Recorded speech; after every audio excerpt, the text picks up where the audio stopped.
จ่มใสเนอะตื่นมาก็บิดตัวบริหารร่างกายเสร็จแล้วก็ทำกิจต่างๆแต่เจ้ารู้สึก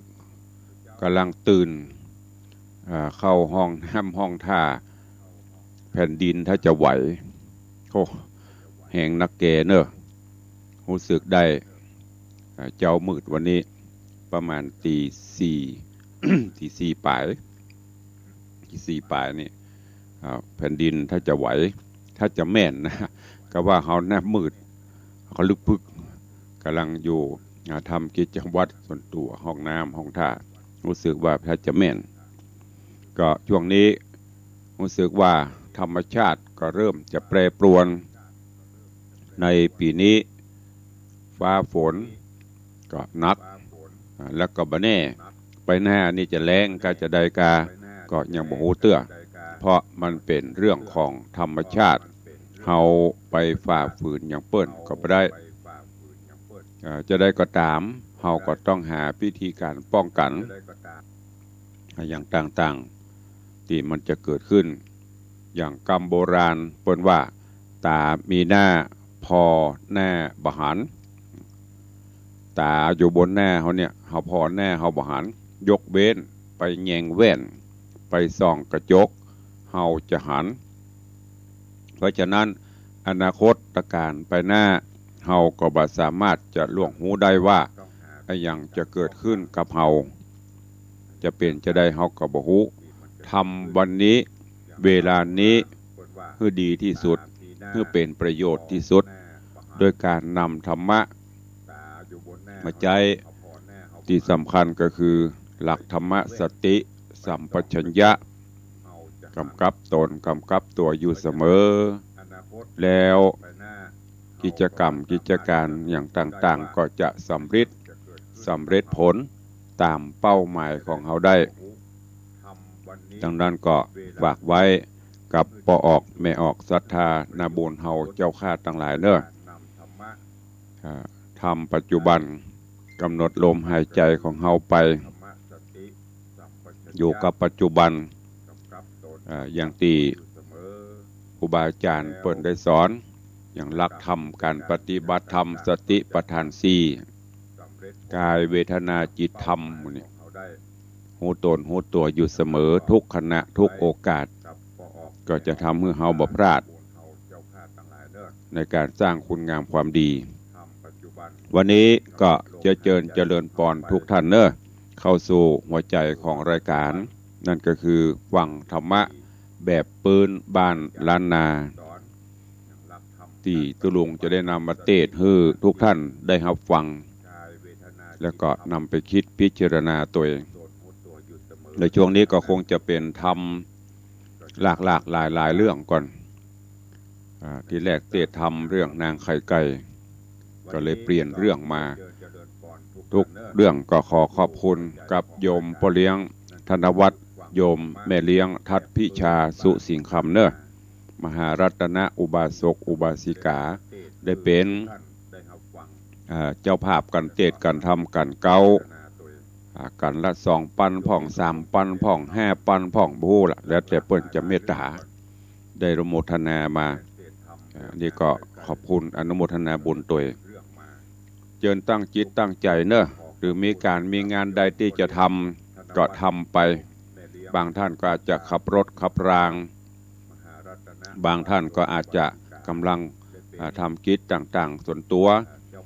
เปี่ยวกวาดทำความสะอาดทำสำรับกับข้าวอย่างก็ทำกันไปเป็นอย่างฟังกันไปตัวเนอะณโอกาสบัดนี้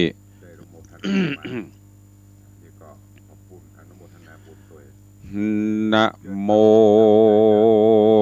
ตัสสะภะคะวะโตอะระหะโตสัมมาสัมพุทธัสสะ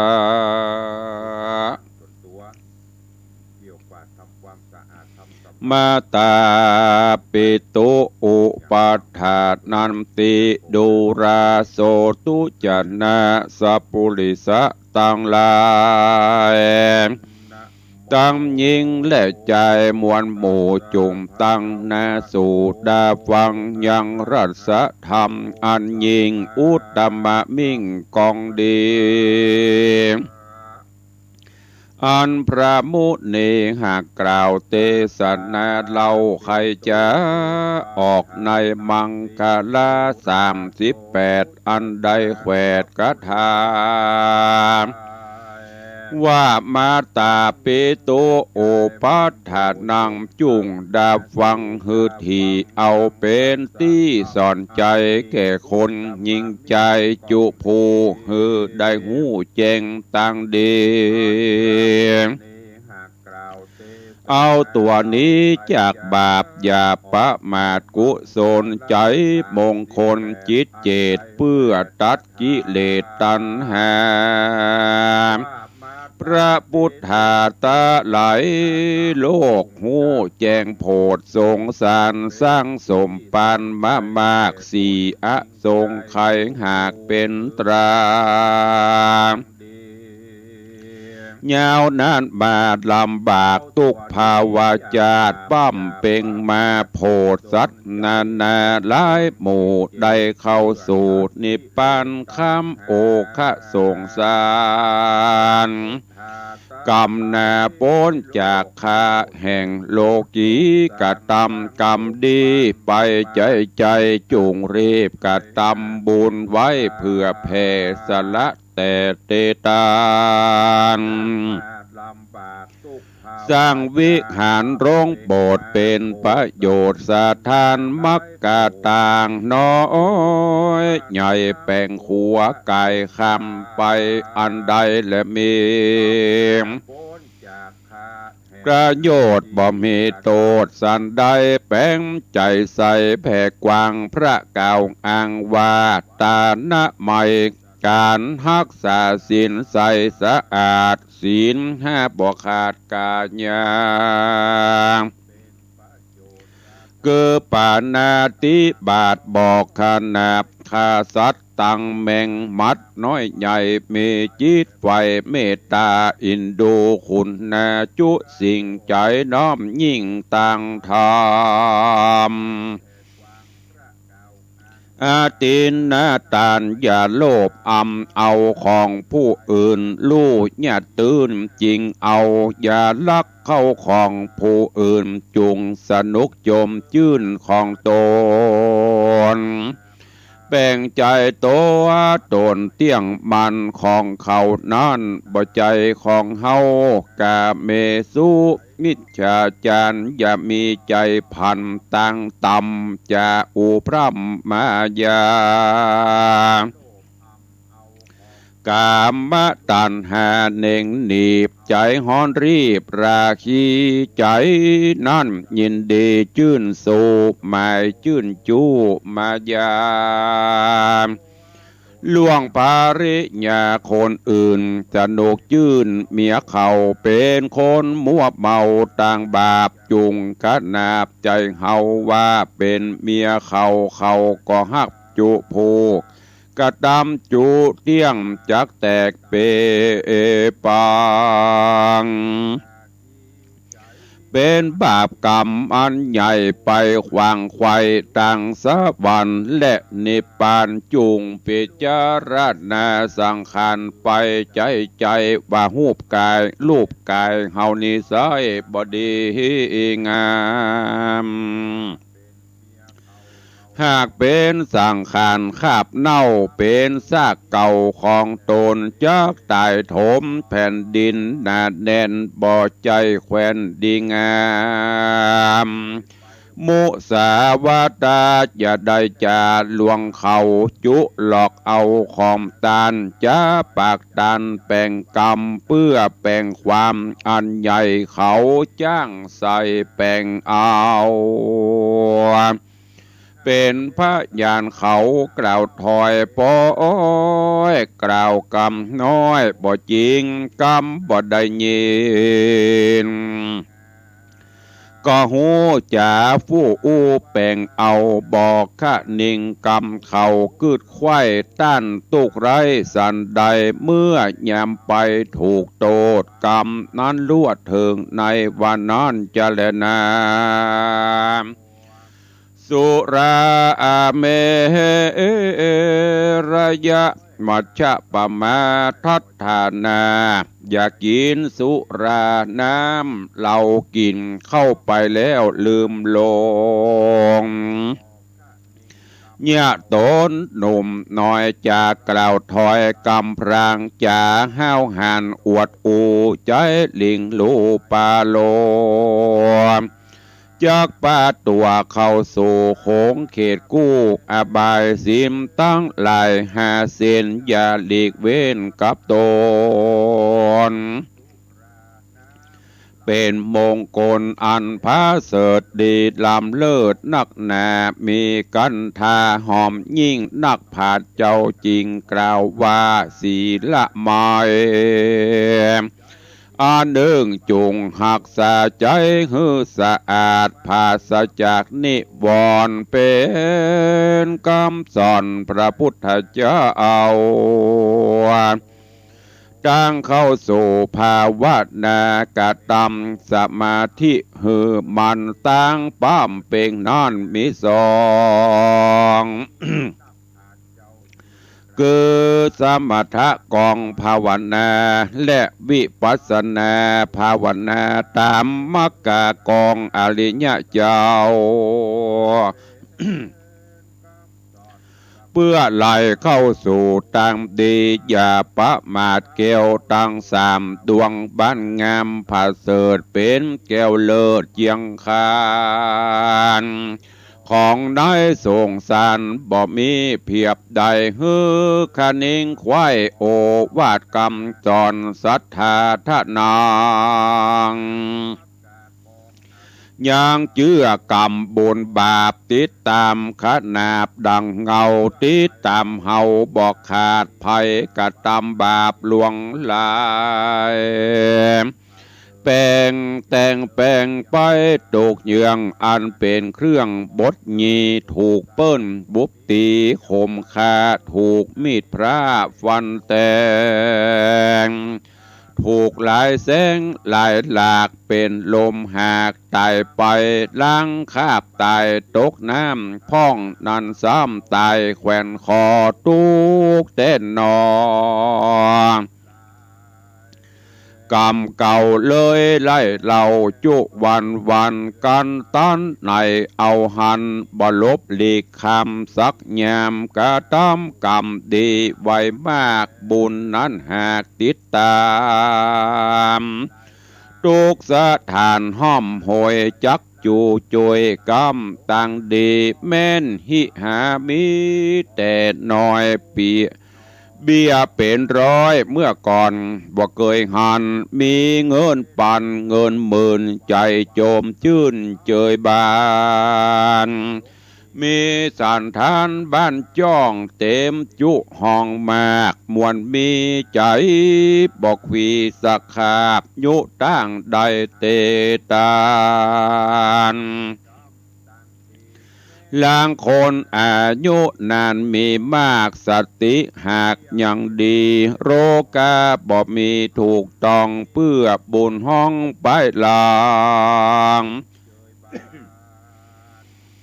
มาตัวปังจวบใส่จริงได้อยู่สวัสดีอันหนึ่งอย่าคบคนปาลาผู้โอหาพระญาบ่ได้พระกล่าวไว้ว่าบ่เป็นกุลบ่เป็นบุญสักหยาดจักวินาศเข้าของมันจักป่องไปเล่นหือใดเสียงเส้นเข้าของ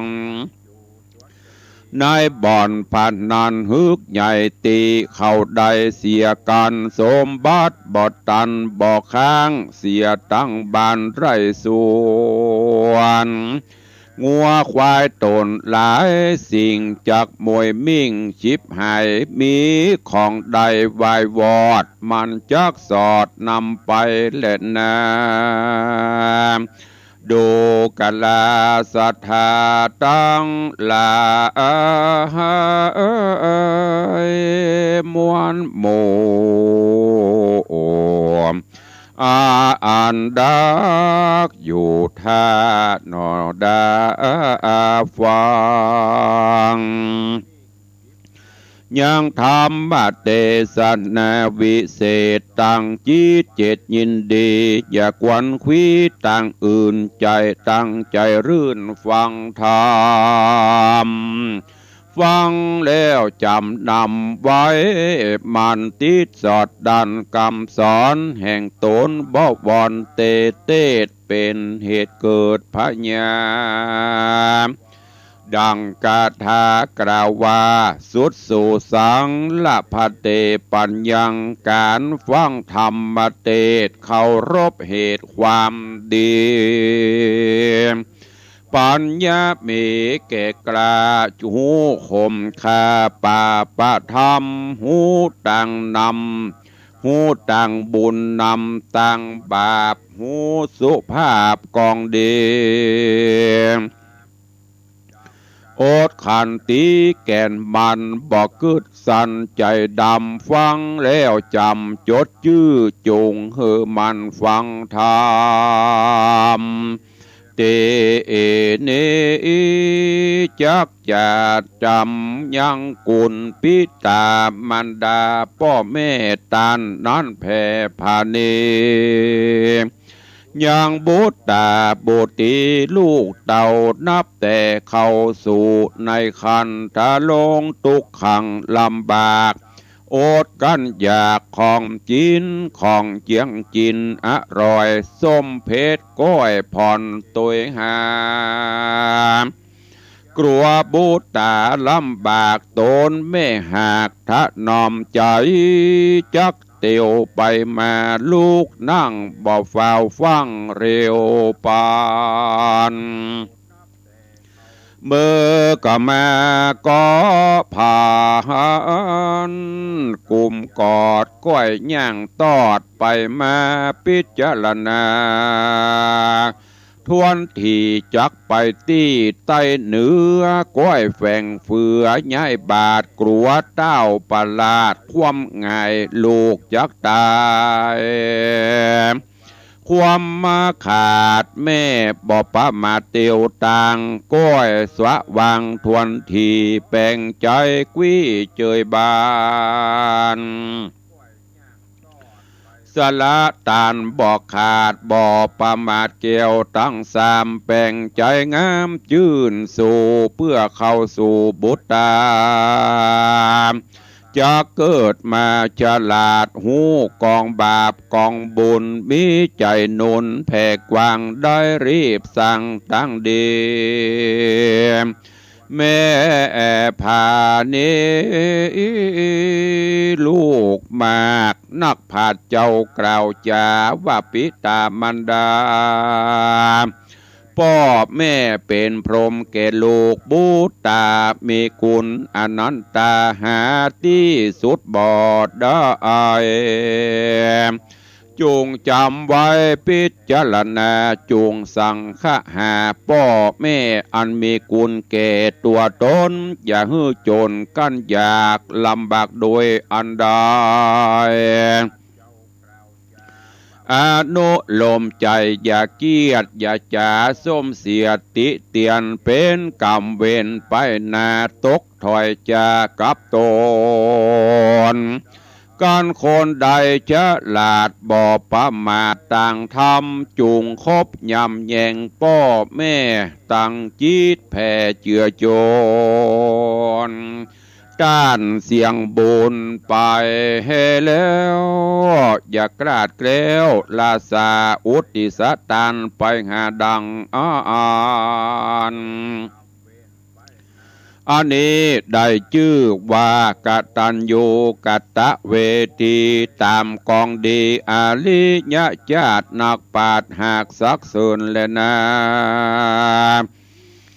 ศรัทธาสัพปัญโยตนเป็นครูแก่โลกตนโพธสัตว์ตั้งหลายจริงกล่าวกถาไปนะ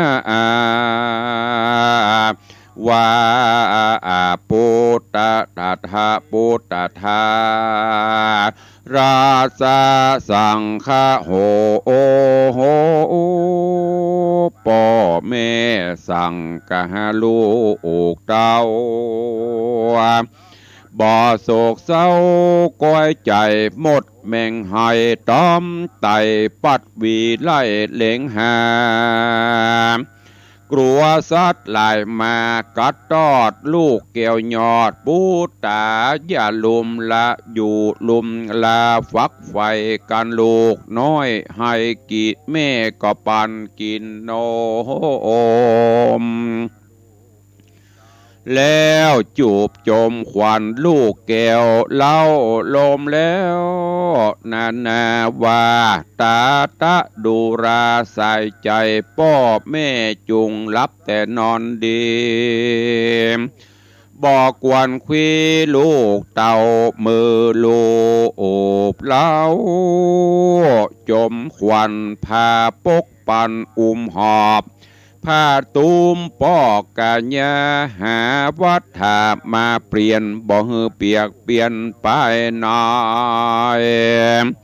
เก็บมาใหญ่ตื่นตากผ้ามีมากหลายผืนเอาออกตื่นฮืออุ่นยัดโดยนุ่นสำลีฮ้อนหนาวมีเอาใจใส่กั้งบังควายโป๊กแป่งพอไว้แยงตูกมือบ่อนนายเบื่อจงจางโอตุกขังเลี้ยงลูกแป่งใจถูกตัวหาเพื่อส่องลาหักลูกเหมือนเชือกผูกคอตนตุกเวโวอนตุกมือก็ย้อนเพื่อลูกบุตรบ่อาจสั่งขญาได้ลูกวันใดปู่จาร่ำเปิงหาตุกมืออย่าได้เบื่อลืมกุลกำจูโนนตุกอย่างอย่าได้ห่างนี้ไกลแม่นตนไปปลูกสร้างมีกู้สร้างแป่งคิงลูกใจยิงกวนพอการงานต่อโทธามอุปธรรมพ่อแม่โดยใจแผ่ผ่านนี้การงานมีตกแต่งพ่อแม่แห่งตนธรรมอย่าใจดำกล่าวอ้างว่าการบ้านมีหลายบ่มีเวลาไปช่วยใจเลี้ยงโดยลืมกุลพ่อแม่นุนเลี้ยงใหญ่5-6 คนใจปอดีบุตตาบุตตีบอกกันอยากได้ถ้าลงยากสันได้เลี้ยงลูกไปจู้ผู้ผ้าห่มกู้อาหารกินใจเมาวินลำบากอย่าหือต้านกลั้นอยากอดผ่า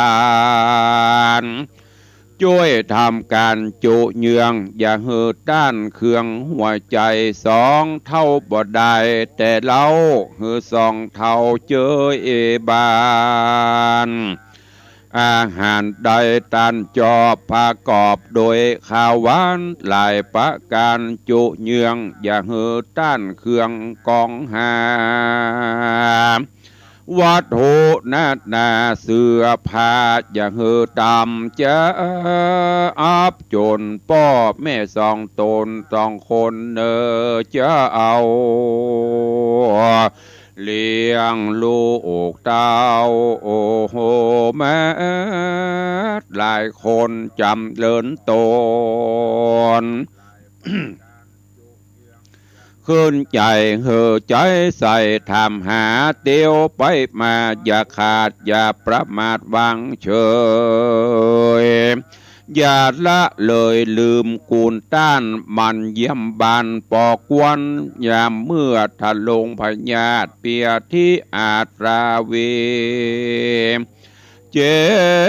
บปวดมีบังเกิดฮ้อนหนาวเดือดวัดไอเจ็บภายในและนอก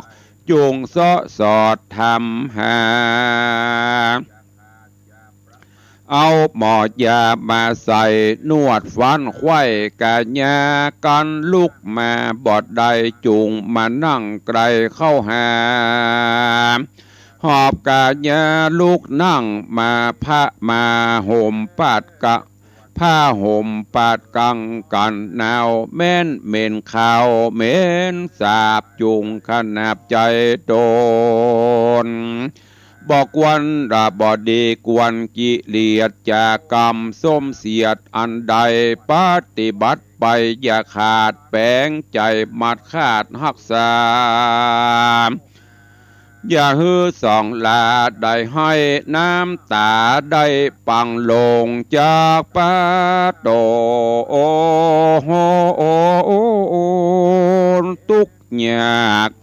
โดยวิบากหลวงหลายกระทำบุญไปก่อสร้างอย่าแตกม้างพิษกันฝูงป้งปันจุมหมู่ญาติอยู่จุโคนหักแป้งตนจุเยืองบ่มีเรื่องเครื่องกาของนากวนแบ่งก็กวนแบ่งกันไปอย่าผิดใจจมซ้ำอย่าขัดข้านกันนา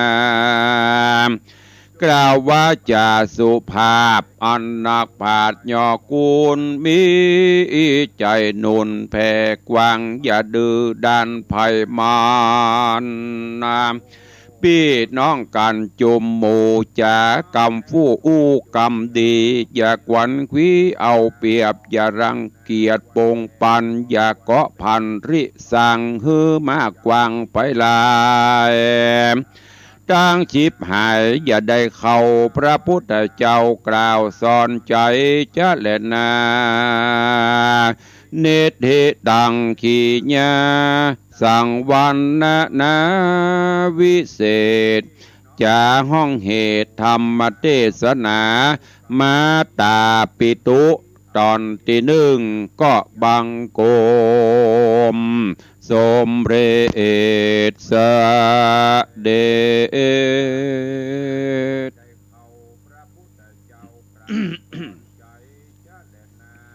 วันนี้ได้นำเอาธรรมเทศนาเรื่องมาตาปิตุการทดแทนบุญกูลป่อบุญกูลแม่มาเทศนาฮือป่อออกไม่ออกศรัทธาทั้งหลายยังบัดตันจบเตือนเนอะได้มากึ่งหนึ่งเหลียวพอเวลาก็เหลือน้อยลงก็บ่งวางไว้เดี๋ยววันต่อไปก็ฟังตอนที่สองเป็นลำดับไปก็โดยเฉพาะมาตาปิตุก็คือป่อแม่อันเป็นพระพรหมของลูกเป็นผู้มีคุณมีบุญอันสูงสุดที่ลูกๆทั้งหลาย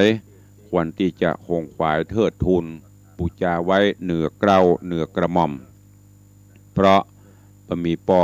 บ่มีแม่ก็บ่มีเฮาแต่ถ้าบ่มีเฮาป่อแม่ก็อยู่กันได้นี่กุลุงก็เคยเอามามาเทศน์ให้ฟังหลายครั้งครูบาอาจารย์นักจัดรายการก็เคยกล่าวหลายหนก็ขอฝากไว้กับศรัทธาญบุญสาธุชนเฮาทุกท่านตัวเองดูแลป่อดูแลแม่มีพี่มีน้องก็ฮักปองดองกันไปจะไปทำให้ป่อให้แม่ได้เจ็บจำน้ำใจจะไปทำให้ป่อให้แม่ได้น้ำตาตกเนี่ยเป็นว่าบดีมอนะหกจะกินอกกินใจเฮาในอนาคตการปลายภาคหน้าปูนลูกหลานตันเต้าจะทำกับเฮาจะนั่นเพราะฉะนั้นไผที่ยังมีป่อนี่แม่อยู่เนอะก็ขอให้เอาใจใส่ดูแลอดทนเอาเตอะเมื่อเฮาหนุ่มเฮาน้อยป่อแม่เฮานั่นน่ะต้องดูแลเอาใจใส่เลี้ยงดูตลอดสุมาเตอะขี้เหี่ยวแตดแปดตาป่อแม่ก็บ่ได้เดือดร้อนบ่ได้ว่าหยังเจ็ดถูไปยามกลางค่ำกลางคืนเมื่อก่อนมุงหมอนก็ไม่ใช่สะดวกสบายเหมือนบัดเดียวต้องกวยปัดกวยวีลูกกวนควี ก็ได้รับดีนอนดีกว่าจะเลี้ยงลูกเลี้ยงเต้าใหญ่หน้ากาบานขึ้นมาฉะนั้นก็ฝากไว้และยิ่งเฉพาะปัจจุบันนี้ลูกหลานตันเต้าเยาวชนคนดีเนอจะไปเหินห่างจากพ่อจากแม่จะไปสร้างกรรมบดีประเดี๋ยวนี้ข่าวคราวโอ้ทำสิ่งบดีกับพ่อกับแม่สปะสปันฟังแล้วหันแล้วก็สลดใจจึงได้นำเอาธรรมนี่มาเทศย้ำเตือนลูกหลานตันเต้าแต่เสียดายอย่างอีปล่อยแม่มันเขามาได้ฟังนะตุลุงเป็นเด็กให้เขาได้ฟังก็พยายามเปิดให้เขาฟังตัวที่บ้านเปิดฟังไปเพื่อมันจะเข้าหูวันละน้อยก็ยังดีได้ยินบันน้อยบางเตื้อมันกำอย่างที่มันแปลกๆหรอกแต่มันไม่สนใจพอไม่ได้ยินกำสักจำปิ้วมันจะเงี่ยงหูฟังถ้ามันฟังแล้วอันนั้นมันจะเข้าหัวโจกหัวใจเขาจะได้จำก็ฝากไปเนอะวันนี้ก็โป่งวางไว้เตออีก่อนเดียววันต่อไปก็ได้มาพบมาปะมาอู้มาจามาเทศน์ให้ฟังเนาะก่อนที่จะได้อู้ได้จาได้เปิดหน้าใหม่กับปออกไม่ออกศรัทธาก็ขอน้อมถวายการต้อนรับแล้วก็เจริญปอนต้อนรับอู้จากับญาติโยมศรัทธาที่ได้เข้ามาติดตามรับชมรับฟังต่าง Facebook ไลฟ์สดกันก่อนเนาะขอเจริญสุขเจริญปอนต้อนรับโยมสรินทิพย์บุญเลิศเนอน้อมกราบไหว้สาเจ้าสาธุเจริญปอนพินันล่าพินันจรันปิยะจันโดยซิวอารามปิยะจันโดยซิวตุลุงตั้งกระเปิ่นบ้านพินันเจริญปอนคุณโยมสุมาลีพูดงามกราบไหว้กราบสาธุเจ้าเจริญปอนเนอเจริญปอนโยมแม่จันดีวิสุทธินันเจดีแม่ครัวสันทรายเจริญปอนยามเจ้าเนอโยมแม่เนอวันนี้หมูไปทางใดพ่องพักผ่อนยังพ่องกราบไหว้สาเจริญปอนเช่นกันเจริญปอนโยมพี่อัญชลีคำกิติสาธุเจ้าเจริญปอนน้อมกราบไหว้สาหลวงพ่อดำรงครูสถิตเจติยรักษ์วัดเจดีแม่ครัวเจ้าคณะตำบลแม่แฝกใหม่หลวงพ่อติดตาม FC แฟนพันธุ์แท้ ฟังปอหอมสตางมาตัวแทนที่เขาจะได้หอมเปิ่นหอมมาตลอดกฐินของมุทิตาพ่องสปะเนอะกราบขอบพระคุณในเมตตาปรมีหลวงพ่อตัวเนอะเจริญปอนยายเพลินเปื้อนเกษตรเนอะแล้วก็เจริญปอนโยมปเลี้ยงธนวัฒน์แม่เลี้ยงทัดพิชาสุสิงคำปเลี้ยงจะโวยปอนคือกูเจ้าปเลี้ยงปบอกตุลุงเสียงทอง นักเทศเสียงทองเดือนนี้บอกให้ทองแล้วเนอะแหบแห้งมาเจ้าเนี่ยก็ปเลี้ยงจะเป็นกำลังใจตลอดคอยโทรศัพท์ถามพ่องก็ช่วงนี้ก็เพียววัดเพียววาในการที่เปิ้นจะมาตรวจมาเยี่ยมก็จะเน็ดเหนื่อยไปพ่องก็เบาบางลงไปจะนักเอาเนอะถ้าว่างนะ โยมปเลี้ยงถ้าว่างก็แวบมาเอี่ยววัดด้วยมาเป็นกำลังใจทางวัดเจริญปอนโยมสมนึกยุวะเวกโยมสมนึกยุวะเวกก็เข้ามาชมอยู่เจริญปอนโยมแม่เลี้ยงทัดพิชาสุสิงคำเนอะเจริญปอนคุณโยมพี่หมอมัทนาอัมพันธ์เป็นหมอมัทนาอัมพันธ์แล้วก็มีโยมปัทมาแจมโรเจริญปอนโยมแม่สีนวลชัยทองคำไว้สาตุลุงฟังอยู่เนอสาตุเจริญปอนเจริญปอน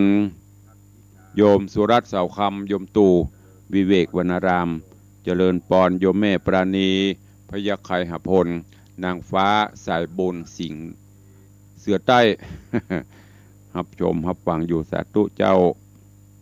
เจริญปอนโยมชนจันทร์ซ้อนคำโยมแม่ดาวันคำวังเนอะโอ้วันนี้ทุเจ้าวัดตงหมื่นน้อย ถ้าจะเย็นหนาวแล้วเนาะใส่ว่อมแล้วกัน ทุเจ้าวัดตงหมื่นน้อยเข้ามาตักมาตวาย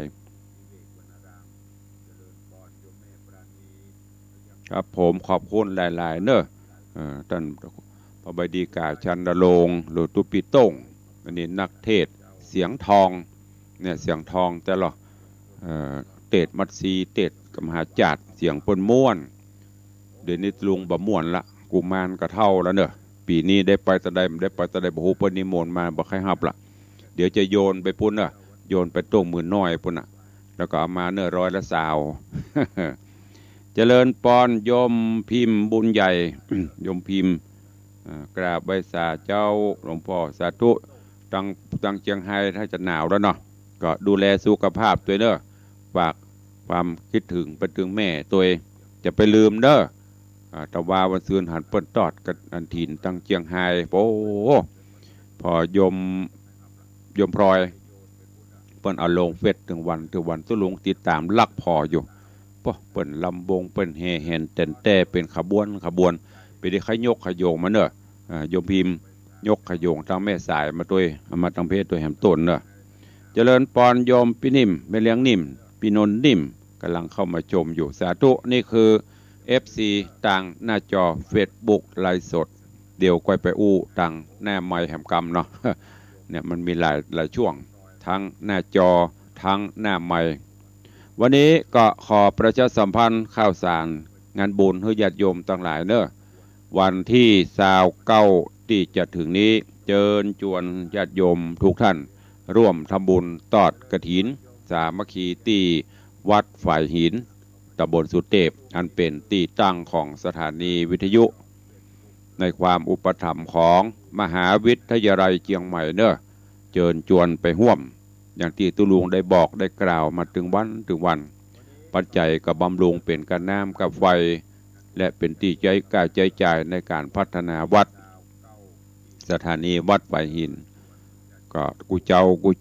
เขาจะได้ยินถึงวันตลอดเด้อ ทุกวันไม่มีดับยกเว้นไฟฟ้าดับแต่บ่มีปัญหาใดๆก็เราได้ฟังกันถึงวันก็ไปลืมช่วยกันตามเจตนาเด้อไม่ได้ไปฝากมาดังตุลุงหรือจะโอนไปก็ได้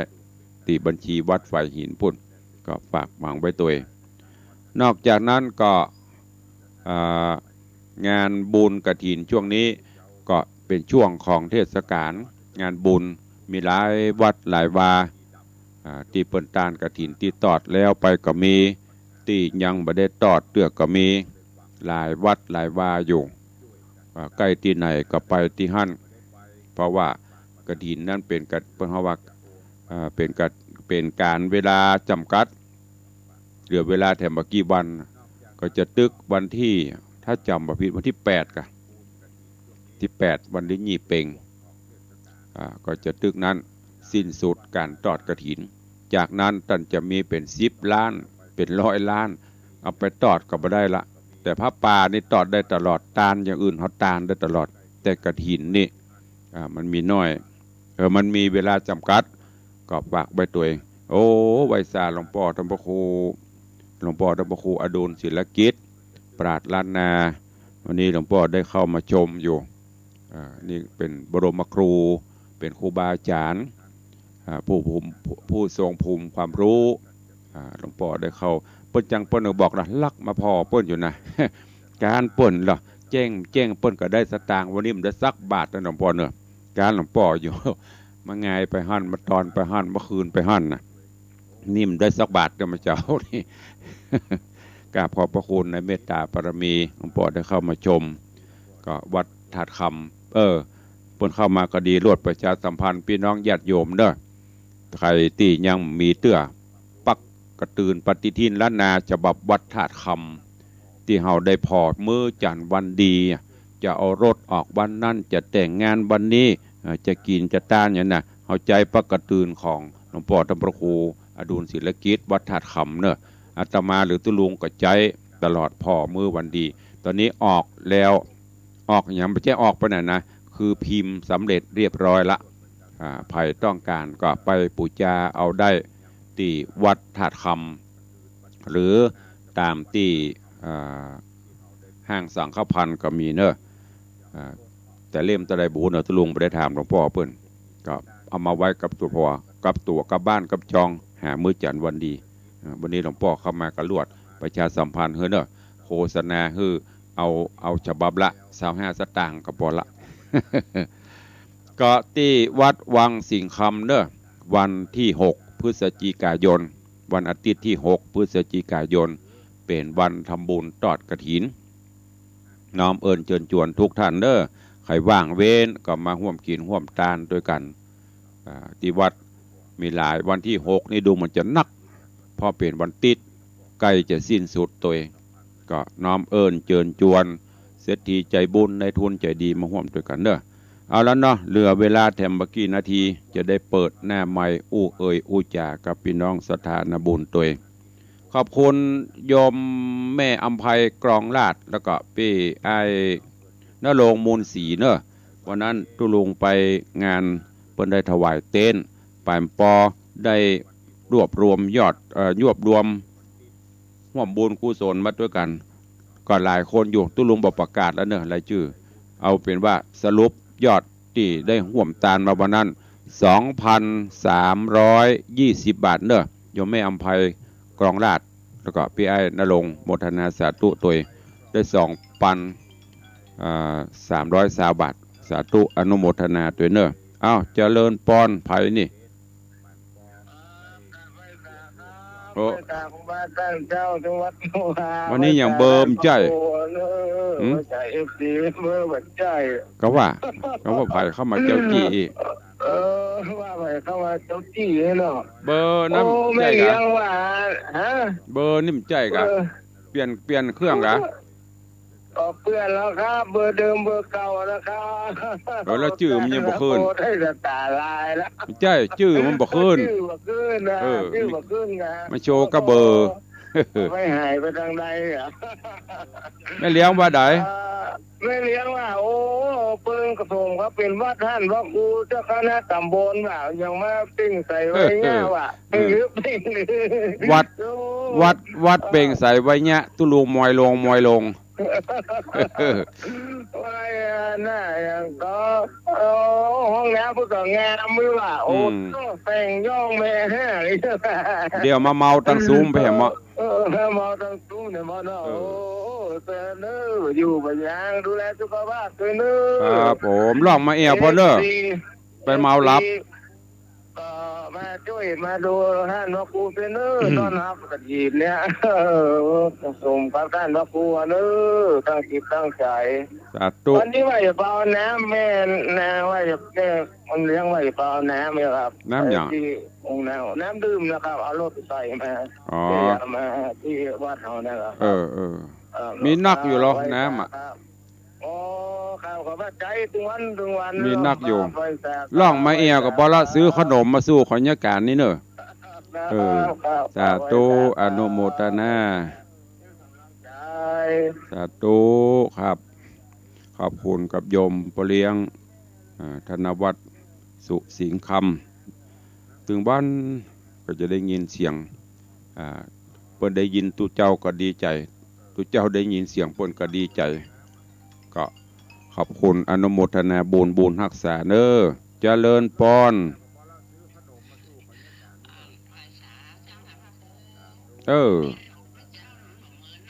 ฮะมากระลึกคึกอะคำเดียวไปได้